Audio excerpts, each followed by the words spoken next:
It's the 18th return of Star Trek, and here to introduce the show is Captain James T. Kirk. Space, the final frontier. These are the voyages of the Starship Enterprise.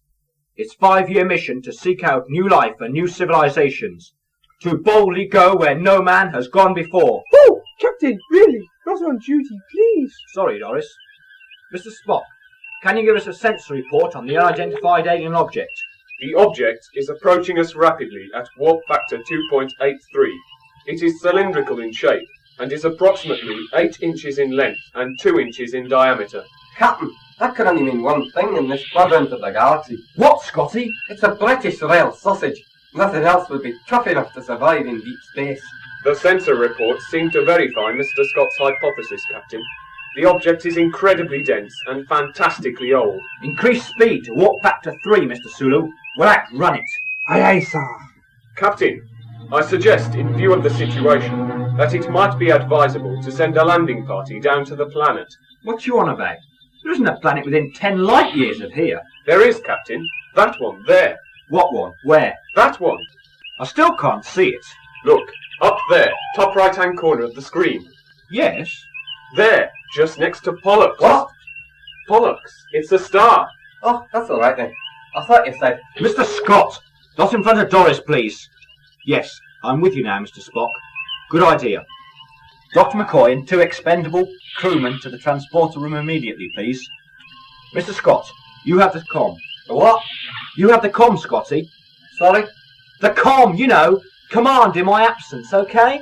Oh, yeah, that's all right then. I thought you said... Yes, we all know what you thought. Wash your ears out, Scotty. Come on, Spock. Meanwhile, back in the transporter room. 5 to beam down, Mr. O'Brien. Come on, Paddy. 5 to beam down, I said. Yes, sir, I heard you. Captain, it won't work. Keep trying. There must be a logical explanation as to why it won't work. Have you plugged it in yet? Yes, sir. Try kicking it then. I have, sir. It still won't bloody work. Call maintenance then. That won't do any good, sir. It's a Saturday. The earthquake could come round now. It's Monday morning. God, what the hell am I running here? A starship or a car factory? Bones, do something. I'm a doctor, Jim, not a TV repairman. Very funny. Mr. Spock, get Mr. Scott down here on the... But even as the captain spoke, the Enterprise was rocked by a terrible explosion. Struggling to his feet, Captain Kirk grabbed the intercom. Kirk to bridge. Scotty, what the hell's going on up there? I don't know, Captain. We're being pulled off course by some kind of extra powerful tractor beam.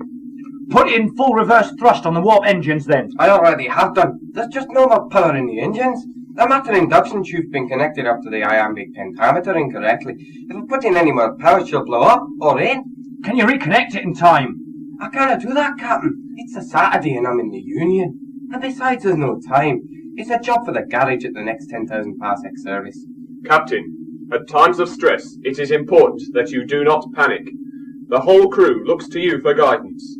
I think you should speak to them. Good idea, Spock. This is the captain speaking. There is no need to panic.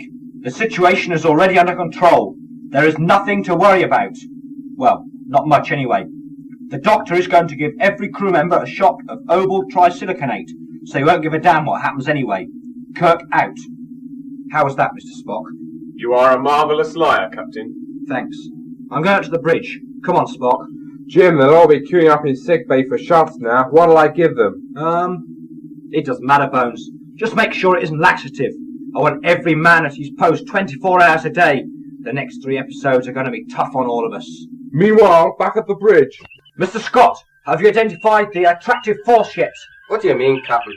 Doris, or the thing in space? The thing in space, you stupid moron. Somebody call me? The alien object is 800 miles long and 200 miles wide. It is incredibly dense and fantastically old. Captain, it reads as a gigantic British rail sausage. It can't be. Check your figures again, Spock. 36, 24, 36. The computer verifies my findings exactly. Lieutenant Uhura, try and raise Starfleet command on the subspace. I already have done, Captain. Hello, Enterprise. This is Commodore Wilson here at Starbase 10. Commodore, we've located a gigantic British rail sausage in Quadrant 36, and we've been drawn towards it at tremendous speed. We request immediate assistance. Hello, Enterprise. There's not a single starship within range, Jim. I'm afraid you'll just have to sort this one out on your own. I'm sorry, but the show expenses just won't run to another starship. Besides, there'd be no story if you didn't. Starbase 10 out. It looks like we're on our own. Again. Scotty, how are those repairs coming on? I've reversed the polarity, Captain, but it's done no good. We still cannot put no more power into the engines. Hello, Enterprise. This is the voice of Vimto, ruling master of the people of the planet Scunthorpe. You are our prisoners. You cannot escape. We give you 10 minutes in which you may prepare to die. This is Captain James T. Kirk of the USS Enterprise. We're on a peaceful mission, and we mean you no harm. I know. I saw last week's programme. Look, let's cut the chit-chat, shall we? I'm sick and tired of people padding out science fiction programmes with hour after hour of typecast, self-justifying cliches and speeches. You used those same lines 3 weeks ago. That is why you are to be destroyed. There have been too many repeats. You are getting very, very boring these days. But what gives you the right to destroy? You're not God! Do you want to put some money on it, Sunshine? Your desire to destroy is totally illogical. You're a fine one to talk. For someone who's got no emotions, you were pretty friendly with Doris at the ship's Christmas party. Bye-bye for now, Earthmen. We've lost the alien, Captain. Scotty, have you fixed those engines yet? Aye, Captain. We could try full power any time now, but the force would probably send us full into a time warp effect, just like in episode 8. Episode 8? Aye, episode 8. You know, the one with the Australian belly dancer. I don't remember that one. Nor do I.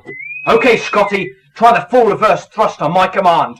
Now, Scotty! Immediately the captain spoke, the Enterprise began to break loose from the tractor beam and hurtled instantly through time into next week's episode. Damage report, Mr. Sulu. There's some minor damage to the engines on deck 5, sir. Casualties? 1 dead, 2 injured and 3 written out. We got off lightly that episode. Captain, sensors report a Klingon battlecruiser approaching us at warp 4. Captain, the screens just went on. Begin evasive manoeuvring, Mr. Sulu. They are firing now. A hit on our port screen. Captain, that screen won't take another hit like that. They are firing again. Brace yourselves, gentlemen. It's the port screen again. Captain, that screen won't take another hit like that. That's what you said last time. But it won't. Where was that, Mr. Spock? No, don't tell me. Let me guess. Port screen? Correct. Got it in one. Captain, that screen won't take another hit like that. Ah, shut up, Scotty. You said that last time. You don't know what you're on about.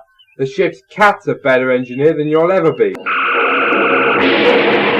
A hit again. Port screen. Captain, that screen won't take... Shut up, Scotty! Fire phasers, Mr. Sulu. Yes, sir. What's our captain? The Klingon ship, you stupid nip. All right, I didn't know, did I? There's no need to get personal. I'm not a mind reader, you know. The Klingon ship is moving off, Captain. I think they must have got bored or something. Mr. Sulu, put us in a tight orbit around the planet. Sensor report, please, Mr. Spock. The planet is 7,926 miles in diameter and has one natural satellite. Its atmosphere is oxygen and nitrogen with traces of carbon dioxide and carbon monoxide. Its surface is 75% water and orbit duration is 365 days. Hold it, that rings a bell somewhere. I've seen it before. Now where? It's Earth, you fool! I'll kill that bloody navigator. Where is he? That's 1 whole year of repeats he's wasted. Aye, and he only did it to spite us, just because he wasn't in the first series. At that very same moment, the entire crew were taken over by a mysterious alien creature. So there's no more jokes or anything. Or sketches. Sorry. Next week, the Yellow Submarine makes a welcome return to our screens in a brand new series.